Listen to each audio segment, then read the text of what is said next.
Good afternoon, everyone. Welcome to our Wednesday webinar on the benefits of digital ILTs in pest management. We'll be starting shortly with the webinar. Any questions that you have in the meantime, please use the Q&A section and we can answer the questions at the end of the session. Thank you.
Hi everyone. Sorry for the delay. I was just giving everyone like a few more minutes just in case, they were rushing, and they weren't turning up on time. But I think I'll just start slowly and see if anyone comes in. Yeah, thanks for joining. We've done a couple of webinars in the past, but this one we're kind of trying to focus more on like new things coming into the industry, things that we think are going to be a real benefit to everyone basically, pest technicians right up to end users. Before we focused more on like pest biology, but now we're kind of like really trying to focus on the products we produce, and yeah, big changes that are happening. So I'm Sophie.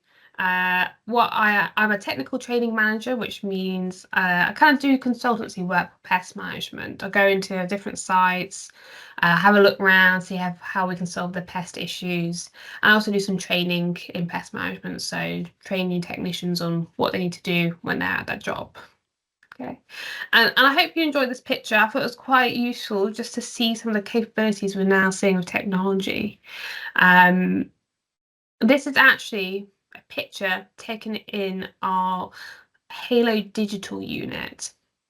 And what you can see is we've got a really nice clear view of what has been caught on a glue board. So technology is always improving, and even in the past few years, we've seen like great leaps being taken as, price of technology gets a little bit more affordable in lots of different areas, but also the scale of improvement is always like ever increasing. There's a famous quote somewhere where it says like the speed of change is at the slowest rate it will ever be, and that's very true. Like today, right now, is the slowest rate of change, and then next week it'd be even quicker. So we're no matter what, as we go forward now with time, things are changing quicker and quicker every day. Okay, so what is a digital insect light trap? I thought I'd pose this question in straight away. We often use the word digital to describe things, but what do we actually mean by digital insect light trap? So when we look at the description for digital, it describes any kind of electronic technology that generates, stores, and processes data. Okay, and that's really key when we're thinking about our insect light traps, because they're not just things with cameras in or things with aerials on. There's so much more. Anyone can stick a camera in an insect light trap, and that doesn't make it particularly special. It's actually what we're doing with this image we create, how it's connected, how we're using the data, analyzing it, storing it as well, because that can be useful in so many different ways for audits, for comparing trends year on year at a site. So it's very much not just simple technology, it's a way of actually processing using the data, which we're talking about with our digital insect light traps. And here we've got some different comparisons. So we launched our Cobra digital last year, and now we're getting our new digitals insect light traps coming through as well. So the Halo digital you can see on the right is coming through shortly. Okay. Now we thought digital insect light traps would be really useful for the market, because every 3 months at a minimum, in the summer we might have to do more counts because we get more flies caught on a glue board, but we have to go around and see how many insects have been caught at a certain site for every single fly killer or insect light trap. Okay. Now here is a picture of one I've taken recently, and it was a big headache, right? Because usually I try and do them on site. There's not much use of doing that insect light, doing that fly count analysis at home, because if, for example, I had a huge number of fruit flies caught on this glue board, there's no point analysing that glue board at home when I can't go investigate where that source of fruit flies might be. So if there was a spill of alcohol, if there was a lot of vegetable waste around in the drain, it's much better doing that a catch analysis on site, so that then you can then investigate the source of the problem. But to count this glue board doesn't take a minute, doesn't really even take 5 minutes. To do it properly would likely take me 20 minutes. And on sites, I'm usually rushed around. I can't actually sit down with my glue board and count. And that's because, we're trying to make the most of our time there. We're quite busy. And so sometimes I take the glue board home with me. I put the a bit of paper back on top. I take the glue board home so I can do a proper count later. Some will count the whole glue board, and that is best, to count every single insect that's caught on the glue board. Some will do a proportion and then multiply it up again because of time constraints. And these are the methods we're seeing in the industry at the moment. And I put this up here because, is it actually accurate what we're doing on sites? Are we seeing the right number of flies being recorded at a later point? Is it also reliable? If I did a count again in 3 months of the exact same glue board, am I going to get the same number of insects recorded? Will I be a bit more sleepy? Will I be a bit more rushed? Or will I be really on it and I take a much more accurate count? So I've got that. Is it reliable? Because I could change in how many insects I count on glue board over time. But what about if my colleague did it next time and they used a different method? So instead of counting the whole board, they just counted a proportion of the glue board. Is the data we're getting from these glue boards actually reliable? And therefore, is it useful? We are generating lots of data, but are we using it in the right way? Are we actually taking what we need home and applying it to pest issues? Or is it just a box checking exercise? Okay. What the digital ILTs do instead is they take a picture of the glue board, and this is inside, and we've got this fisheye lens, and the fun part is that they flatten out this image into horizontal flat surface, and then they count the blobs on the glue board. You have to excuse me because I didn't put a circle around every single fly on that glue board. But what it will do, it will count every single blob. And I say blobs because it doesn't know if it's a fly or not. It sees it as a dark object on the glue board. And it will tell the difference between a large fly or a big blob and a small fly. And that's really useful. One, if we had a huge number of large flies turn up, we know that they're coming usually into the site. They won't necessarily be breeding inside. If we had lots of small flies turn up, likely we're going to have to find the source of them inside the site. So getting a difference between what's large and what's small is really, really useful. Okay. And for this unit to count all the insects on the glue board takes a matter of seconds. We'll say a minute. So it's a lot quicker. That saves me having to spend 20 minutes on each glue board, especially if there was 10, 20, 30 different units on that site. It's a lot quicker, saves me time. And then I have that data before I even go onto the site. That means that when I'm there, I know what I'm be looking for in that site inspection. I'm not wasting, or I can better utilize my time, let's say. I'm not there hunched over a glue board counting and seeing what the general trend is. I know what's going to be there when I turn up, and then I can actually investigate where I need to be looking, where I should be spending my time best. Okay. So I think they're better, and I think this is the reason they're better. The number of insects caught will be more accurate compared to a human count. We've done testing, we've had people count different glue balls, and then we've asked the AI to count them. And we know humans have more error in their counting. It's just we're just not as good at counting compared to digital solutions or machines. Okay. The time taken to count is a fraction of the time it would take a human to count. And that means when we multiply out for every single ILT on a site, we can really be better utilizing our time. The total count you get on the glue board as well is not influenced by how people are counting, where the location is, or even the user. So, like I said, people count the whole glue board. Some people just count a proportion of them. Some people just take a rough glance and a rough guess of what's caught. The AI will always count every single insect caught on that glue board, and it takes a matter of seconds, like I said.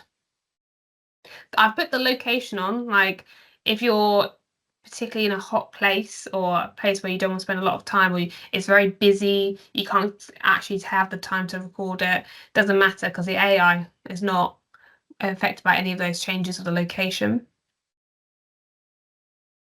So that means we will get more times on the site looking for issues of proofing, hygiene, stacking, maybe external influences like a buildup of water outside. That means if when I go to site, I can do a more targeted pest management, and I can record the pest numbers better on the site.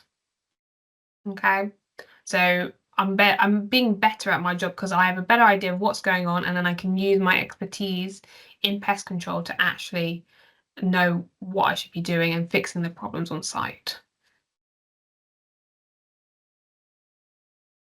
Okay, and this is like some of the applications of where you can use this data really usefully. So every year, we should be really seeing a decline in the number of insects we catch or the pest activity on site.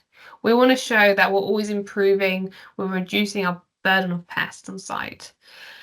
And what we can see is like, you can get that data and you can visually represent it in a graph very easily. Even if you didn't record it yourself for a year, the system, the online portal, will keep counting the flies and will have this yearly representation of the number of insects caught. So for example, on this graph, if we saw that in May, or let's say June, we've had a higher number of insects than we did last year, we could take immediate action at that point to help reduce the numbers over the summer before we saw this big spike in the flies. Let me just put my pointer on. There we go. So yeah, here June, we had a slightly higher number of flies, and we could actually reduce the number of flies on the site before we had this big spike, so that over the summer we would reduce the total number of insects on the site. You can also use it to identify pest problems before they become an issue internally. So here we've got an example of a fruit fly. Now, I've already talked about fruit flies, but fruit flies are a particular problem because they breed so quickly. We've got a life cycle in around a week. So when they first lay an egg, we've got around a day until they first hatch, and then they progress through those larval stages very quickly within like 3 days before they pupate. Another few days, and then emerge as adults ready to breed. Very quick. And especially if you're in the summer, it's very warm, that happens week after week because it's the perfect conditions for them. Okay. Ideally, we want to detect pest issues as soon as possible. So on this graph, I would like to detect pests at this point before we get this increase in the number of insects being caught. We get 3 times as many being caught by the end of August. Okay. At the moment, how the system works is we only go to sites when we get called by the customer or it's on our routine. And if we're not there on the 10th of August or the 8th of August here, we're not going to see the number of fruit flies there. We're not going to see that as an issue. We're going to continue to have this increase of number of flies over the month until we next get called in or we go around our site. Okay. What we can do is we can set thresholds on the system. So if you met 100 flies being caught on that glue board, you'll get an alert so you know when you need to attend a site. You can go in preemptively before people start seeing these fruit flies around. And that's, I think, is a really useful part of it. You kind of get this like better idea of what's going on the site without even having to attend. You can also really use it to like get into why a particular issue is happening. So this is data I've pulled straight from the platform. I can show you it in a moment how you log in and the different system. So this is data from a unit, and you can see the orange line is the total number of flies being caught. And you can see it by day. And again, you can see in this week period in July, we suddenly had a very big increase of the number of insects caught. Now, I can actually look into this data. I can go every 15 minutes and see the number of insects caught. But you can look right into that data map. What happened this week? Was there a change in staff? Was there delivery of something into the site? What happened? Because that has really increased, and we've got a huge number, a much bigger difference of flies being caught. Okay, there's a big increase. I've got this little text box saying no pest technician or company can be able to be omnipresent, so they're all the time. You know, no one's there sat in front of a fly killer counting the flies that go in. But the digital system can. The digital system can be counting it all the time, 24 hours a day. And we can actually see when we have these big peaks of insects being caught. Like I said, flies are normally counted every 3 months. But you have no idea if in that 3 months, those flies have been caught in a week period or over that whole 3-month period. We have no idea. Whereas the system can actually show you the steadily increase of flies like we saw between April and June. That's, you know, what we'd expect to see. Like as flies enter, they get caught by the system, by the insect light trap, and we're removing them from the environment. But here you can see something's gone wrong. That in July, it wasn't just a steady increase. Suddenly we have this big spike of activity. Okay. The green lines, by the way, represent when we change the glue board. So that's really useful so that you know when I'm counting from 0 again, and it will actually appear on the graph, which is why it suddenly drops again at the end of July, because we've changed the glue board. Okay. Other ways you can use it, so identifying hotspots of activity. We have our site maps, and we have our insect light traps marked on the map usually. If we suddenly saw an increase in flies in this area, we can see how it affects others nearby. So this one and this one potentially. By mapping them and seeing actually peaks of activity on the different insect light traps, you can kind of home in on where the most activity is happening. At the moment, we have the data, we kind of try and split it into different sections, but visually, when we see it on a map, it's much easier to see how movement of insects is happening around a site. So was it potentially, moths being brought into the site on a delivery of a flower? Was it that but the door was always being left open? Is there a dirty drain where they're breeding? And so visually seeing it on a map is really useful to actually identify exactly what is going on the site. Okay. Like I said, we can make the data more meaningful by splitting it between large and small flies. So, for example, on the left, we've got a very even split. We've got 19 small flies and 14 large flies at this site. So relatively even, not many being caught there. So it's a mixture of things happening there. It's probably someone just leaving the door open or a few, because you can't completely keep all the insects out no matter what. There's always going to be a couple coming in. But on the right is a very different picture. We've got 98 large flies, which is quite high, but we've got 233 small flies. Likely they're starting to breed internally. We've got either drain flies, fruit flies. We've got, these tiny little flies breeding inside the sites, and we need to take action to look at all these potential breeding sites. Could also be small beetles. So that would be classed as a small insect. It could be something like a biscuit beetle, which are also attracted to the UV light we get in our insect light traps. Okay. And here are some of the pictures. It makes a really big difference between what is a large insect and a small insect. So at the top, I've got things that I count as large insects. I've got a housefly, I've got a wasp, I've got a night flying moth, which accidentally got caught. It's a beautiful thing that accidentally got caught. And then I've also got a blue bottle.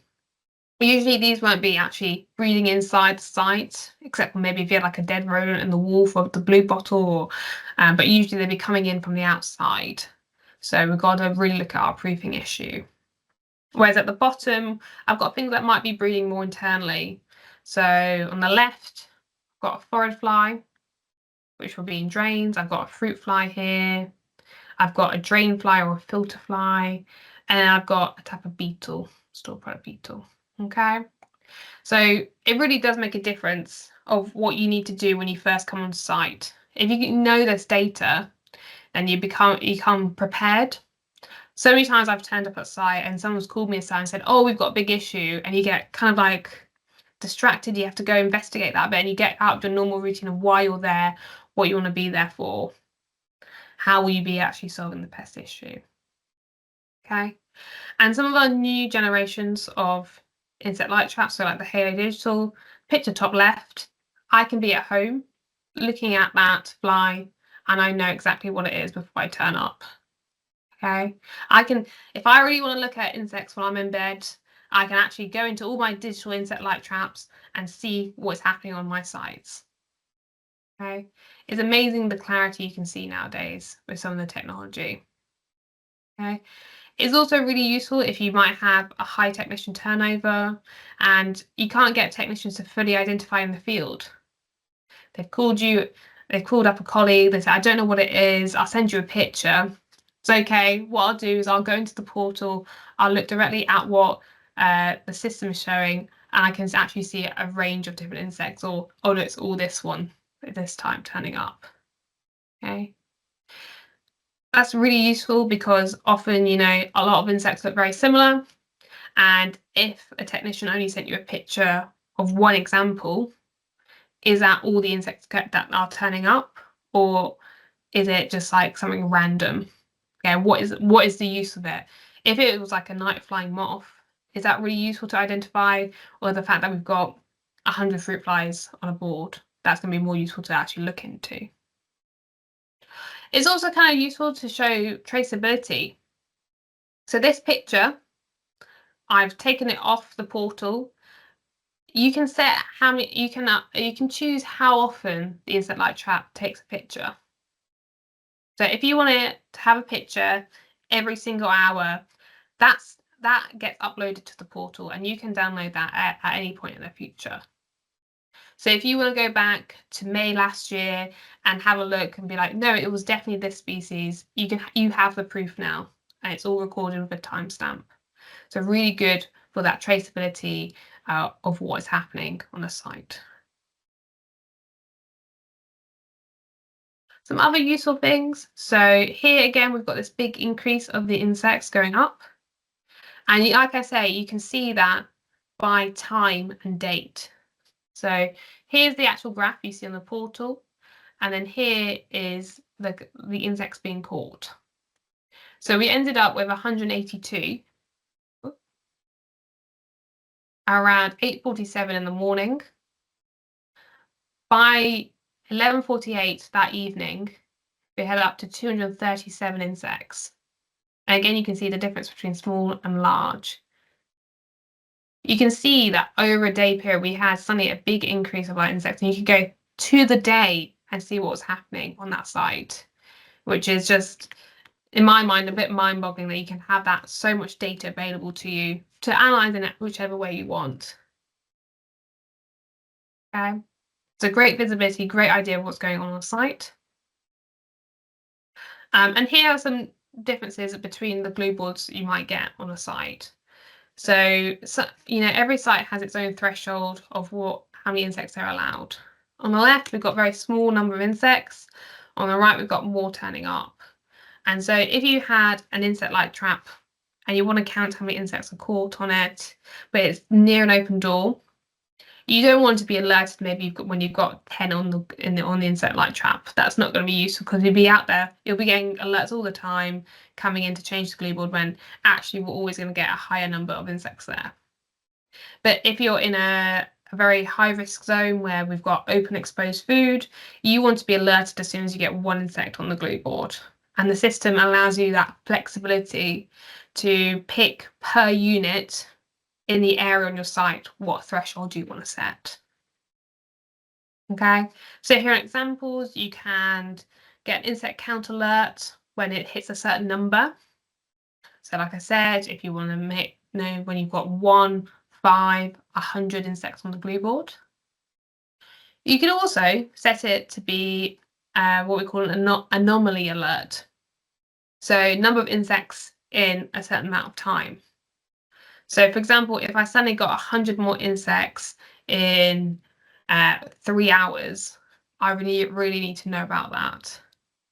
So sometimes it's not necessarily about it reaching a certain threshold, it's about how quickly it reaches that threshold. Yeah, if it was 100 insects over 10 days, that's much more reasonable. But if it's, like I said, 100 insects in 3 hours, we need to go investigate. We can also have limits about how much of the glue board is available. So if you have a glue board that's absolutely filled with insects, we need to change that glue board. And I know that sounds obvious, but if we're getting into this pattern of only changing the glue board every 3 months, then maybe in the summer for a month, it's not actually catching any insects anymore because it's absolutely full. You can set a threshold, be like, I want to know when my glue board reaches this so I can replace it, make sure we're always getting new insects caught. And it will also tell you the number of days since the glue board was last changed. So for example, if a technician forgets to change the glue board when on site, it will set an alert so we know we have to change it. You can also do that for the light source. I think that's very useful because now that we're moving away from fluorescent lamps and to LEDs, visibility and recording when that LED needs to be changed is a lot harder to keep track of. I've gone to a site recently. I know they haven't changed the LEDs in more than 4 years, and that's because they can't remember because they took over that site from someone else who put the units in with the LEDs. And usually you go change them every March, but at the moment, because you don't need to do that, they could have been installed at any single point in that time period. Okay. Oh, here we go. Yeah, insect count, anomaly alert, glue board alert change. There's real benefit to them in other ways. So you can reduce contamination of the product. So again, if you tackle insect numbers when they're lower, then we're less likely to get into the product, contaminate different things. We can reduce shutdowns. So instead of having to shut down a whole system to get rid of an insect problem, if we have a better idea of when we need to go in, take action before we get to the high level where we just can't operate, it's really useful. We have a much higher productivity of different food being produced. We're losing less money from that shutdown period as well. Product recalls reduced, again, getting less contamination, but also, like I showed with the pictures, you can show what's been caught on the glue board. If someone complains that they have a certain insect in their food or it's been contaminated, you actually have proof via its own independent system that no, that is not an insect we have on our site. We actually have good visibility of every single insect that we've caught. Lost business is minimized. We're making sure we're keeping everything protected. We've got no issues with worrying about people buying elsewhere. You can also use it for revenue generation. So if, for example, you had a high number of insects being caught, you know when you need to go spray, you can see the limit, the insects being caught, and you know you need to come in and do a treatment. So you can use it as that way as well, like generating different revenue. And of course, we're protecting reputational damage. Okay. Other things that are really useful. So you can insect issue. So an emerging insect issue can be detected down to a 15-minute window. So I say 24 hours a day it's operating. At the moment, we're not letting you upload a picture or count every single minute because it's a bit of a waste of energy. But every 15 minutes is the minimum amount you can see when a new insect's been caught on the glue board. But you can alter that period. If you didn't want to know every 15 minutes, you can know every hour, every 2 hours. You can choose your frequency. And again with the glue board upload.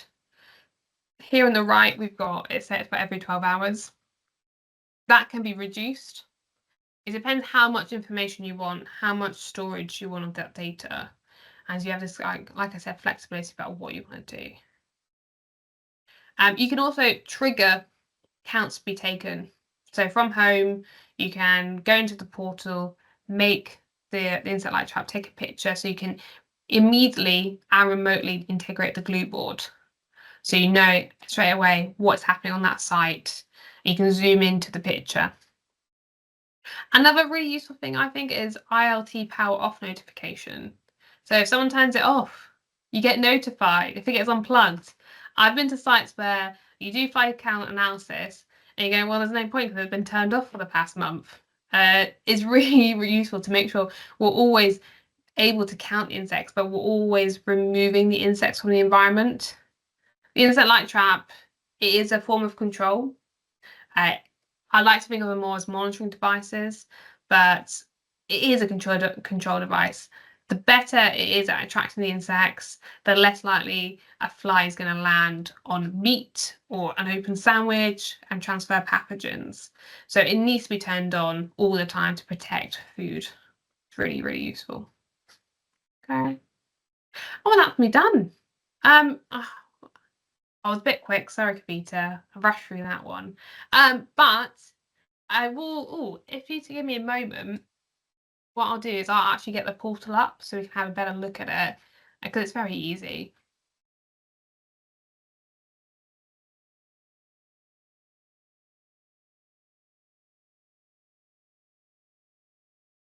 If anyone has any questions in the meantime, please put them into the Q&A box. We can go through them once Sophie's shown you the software.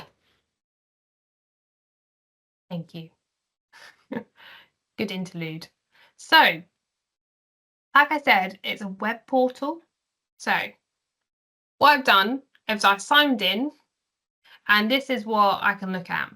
So I've got lots of different units from our sites in the UK. So we have a site in Nesborough, and we've labelled it Nesborough Lab. But you can get different ones. So there's also Dudley Testing Centre. That's another of our sites. We went to Pest Tech and we set it up. So that one's been labelled that. We set loads of them up in the warehouse. We've got another one in our site in Sweden. So you can label them whatever you want, which is really useful. We do get a bit of repeating because we keep putting them in Nesborough. If I go into it, on this particular scenario we set up, we've got 2 devices. Over the whole site, we've got 57 insects being caught. And again, you can see that distinction, 15 large and 42 small. We've got the address. So if you want to send an email to Pelsis, there's our address. We can label what kind of site it is. So we've labeled it as a warehouse, non-sensitive because we don't have any food there.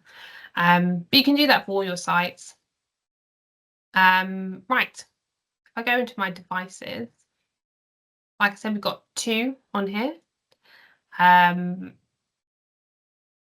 Insect counts, you can see overview of each of them. So if we had more units, they would just appear side by side.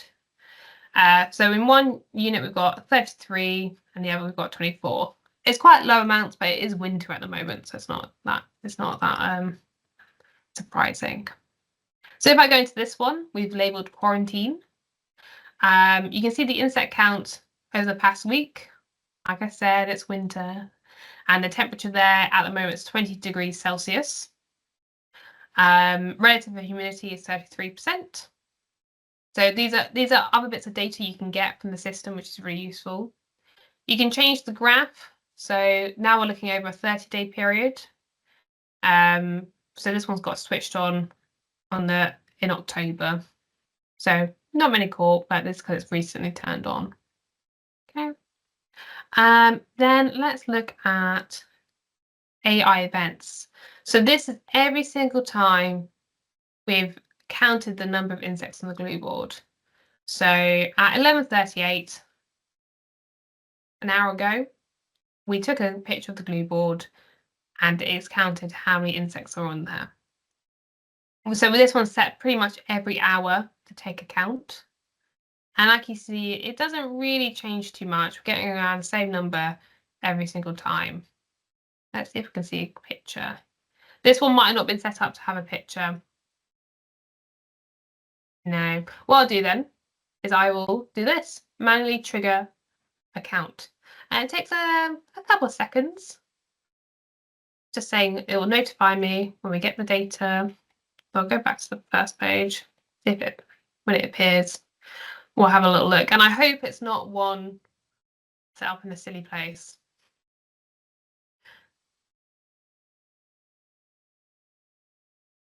So like I said, dated, you can see the glue board availability percentage, got a high amount of glue board availability, but that's because we've caught quite a low number of insects. But you can pick the date you want to go to. So if you wanted to go back to 2017, we won't have anything, of course, because we haven't launched it at that point. But you can literally look back to that day, back to a certain year to see the number of insects caught, which is very, very useful. So I'll go back to 2024. Still taking a picture. It does take a moment.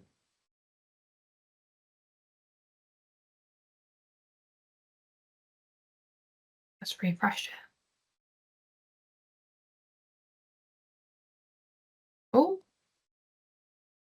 There we go. Now I'm hoping. Oh, that one didn't have a glue ball in it. There we go. Let me have another look at some other unit where we know we have insects being caught. Because that one wasn't very good, was it?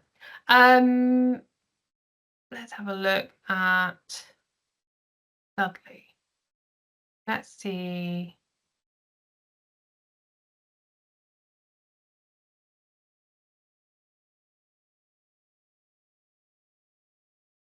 Oh no. I'm trying to find a good unit. I'm afraid I only get limited access to certain things. No.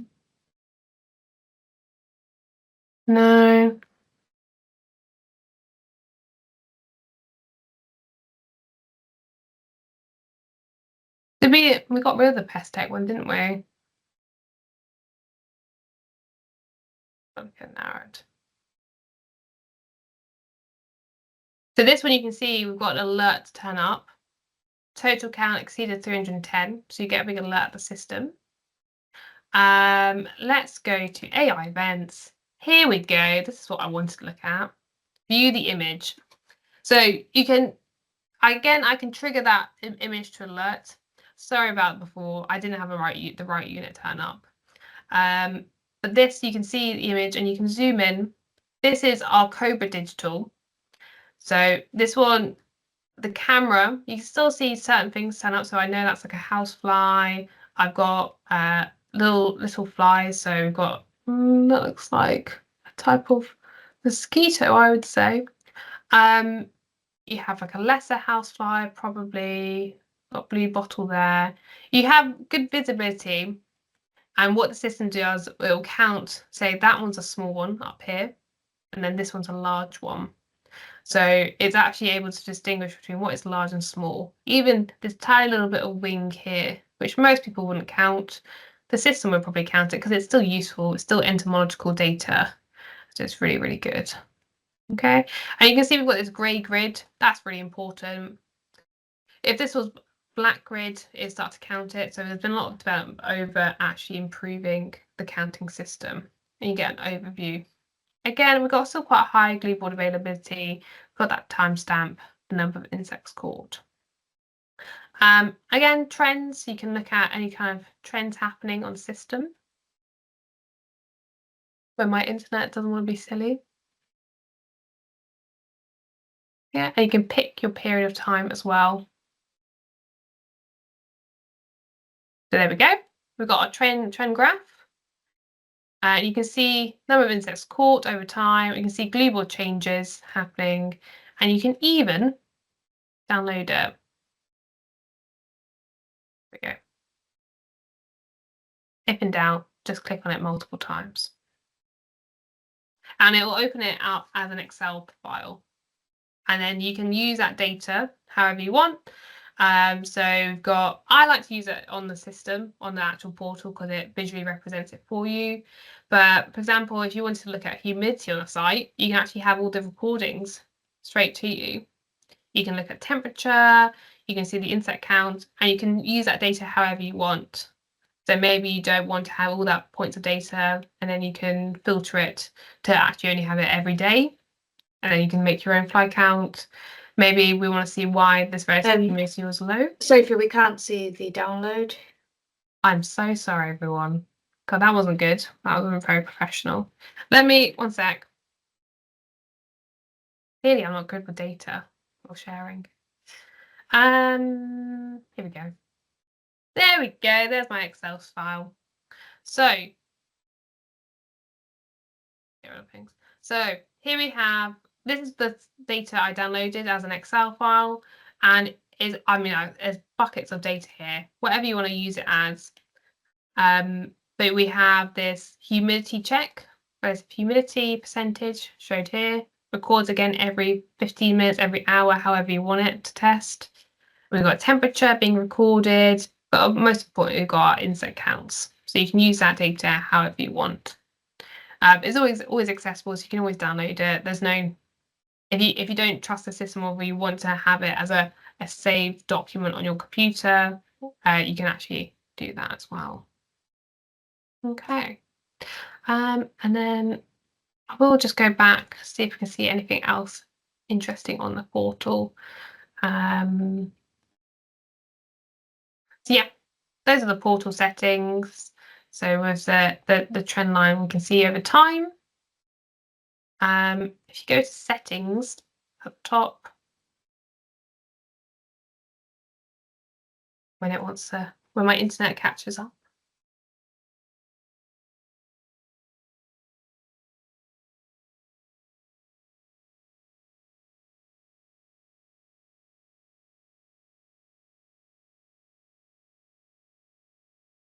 Yeah, it's definitely my internet that's not doing very well today. There we go, settings. So you can pick who to send them to. So we've got a big long list of people who work at Pelsis that are currently included in this notification. But you can set it up to be just yourself, or if you want a couple of people to be alerted, you can get a notification set up. We've got number of insects that are counted. Again, you can type in whichever number you want into that. You can set it by time. So I want this many insects over this number of hours. You can do glue ball percentage, glue ball change alert, and then again, like I said, UV change alert. So if you change in the light source, how many days we want to change it. We want to make sure it's only been used for 3 years. So I don't know how many days that is off the top of my head. You can actually put that in. And again, you can have that device offline alert. So you know when, if it goes offline, someone unplugs it, you get alerted. Okay. Data reporting system. So how often do you upload your information? So like I said, every 15 minutes, every hour, every 12 hours, every day, or only when an alert is. Or if nothing like that fits, you can manually do it and pick your own alert. And again, how often do you upload your glue board image? We've got that separately because the glue board image, takes up data to send that image all the way up into the cloud. So if you actually don't want to see that glue board every single 15 minutes, you don't have to. You can only do it once a day or, again, set up how often you want it to be done. Okay.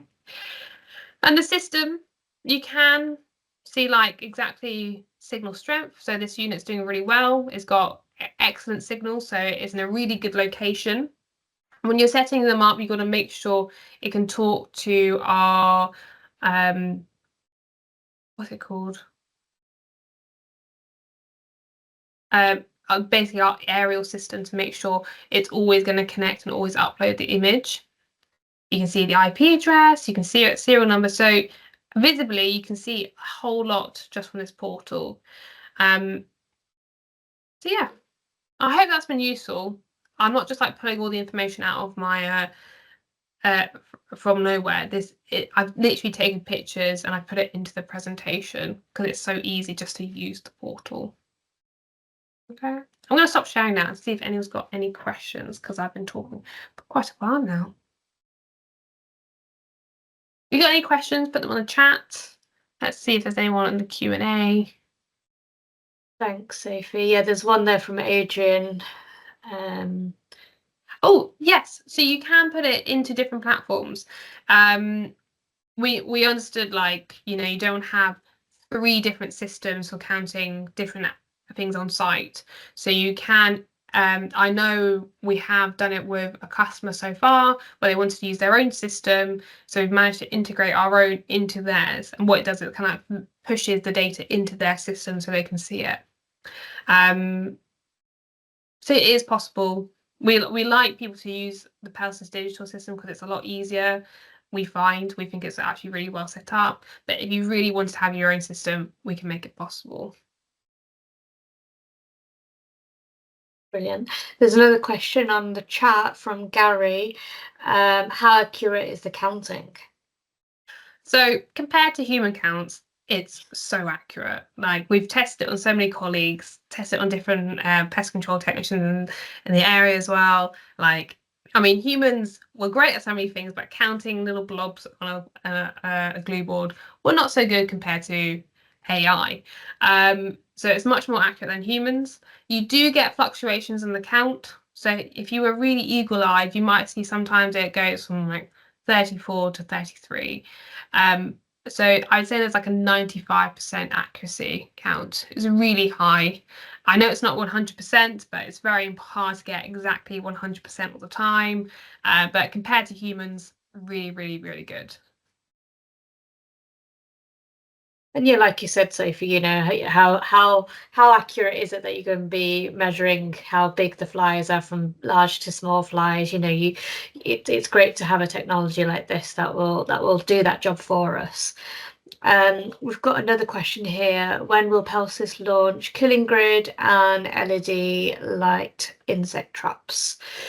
Ooh, so not a counting one, I presume, not a digital one. You just want an LED one with a killing grid. Yes. Yeah, I think that's right. It's definitely in our plans. We've definitely thought about it. It's just how useful is it? How many people would actually want it? I know there's a lot of places where, they don't really convert from killing grids to glue board ones, and so there is always going to be a place in the market. But I'll have to get back to you. We have considered it, but I don't know if we actually have a current plan to produce one right now. Because we actually have so many units at the moment, lots of different versions, different fly killers. Yeah, I'll check with my colleagues to see if we're going to make a new one with LEDs in it soon. I think we're kind of focused. We've just launched the Halo LED as well, haven't we? So we've changed that one from a fluorescent tube to an LED. So that's the newest addition to the ILT range. Yeah, so a lot of our traditional models, like a Halo, there might be an Aura soon as well, you never know. We're trying to convert them to LEDs because of the restrictions on the fluorescent lamps coming in.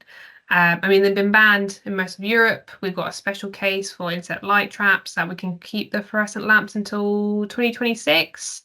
But we want to make sure we're prepared. And yeah, killing grids, they are useful maybe near, non-sensitive food areas, where we want to we always have like an open door, and no matter how much you do of like educating people to close the door, you know, there's no point counting the number of flies caught on a glue board there because we're just doing a survey of what's turned up from outside. There is a purpose of them, but currently we're converting most of our glue board versions into LED because it is much more useful. Definitely. And then, Sophie, could you just give an overview on the two digital units that we have as an offering from Pelsis? Yeah, sure. So at the moment, you would have seen our Cobra Digital the most. It's the Cobra. It's got the translucent cover to it. But we are creating a Halo Digital. So we've got the camera in the digital. Actually, the picture I've been showing you mostly is of the Cobra. Sorry, the Halo. So many fly colours. Let me show that picture again. So yeah, this picture is taken inside the Halo. Do we have a launch date for that, Kavita? So yeah, so the Halo, we should be having stock of that anytime soon, but we can offer an offer for pre-orders as well. So if you are interested in that, then do let us know. I'll speak to your account manager for a pre-order of a Halo Digital. And yeah, I think the benefits of the new Halo Digital is the crispness of the camera. So Sophie, you can show the picture of the latest camera that we've got in the Halo Digital, you'll be able to see how clear the imagery is of the flies there compared to the Cobra one. So, we've really invested in making this technology work for our customers to ensure that the counts are accurate as much as possible. Really, really making that investment to make it beneficial for us all. Yeah, I mean, the I like the Cobra Digital because you still see what's large fly, small fly, and that, like I said, is really, really useful. But when I got shown this image, it just kind of took my breath away, I must admit. And I know my colleagues would be like, no, don't say this, don't say this. But I saw this and I knew exactly what turned up. I knew what I needed to do when I went on site because I could see exactly what the species is. And I don't think there's anything else available in the system that will show you that kind of visibility, that traceability. Yeah, I think the color really helps. So before it was a black and white image, but because humans are so focused on color, we need to see the color from the image to see what the fly is. Like you can train AI to count to know what the species is without color, but humans are so visual and we'd always want to, see that picture ourselves and know what it is. So I think when I saw this, I was just, taken back. I thought it was amazing. Absolutely, it's great to see a colour. We live in a digital world now. We need everything to be colour, don't we? So, we've got another question here. Actually, you can retrofit LED tubes to new LED units, which might negate the need to bring out a killing grid LED. Very good point, Adrian. I think we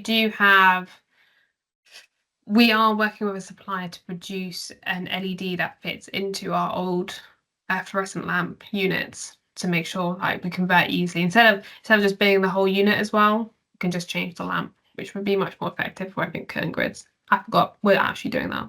Thank you for the reminder. If that's about it, thank you for joining. If you're interested, you want to know more information, send an email, put it in the chat, and we'll get back to you.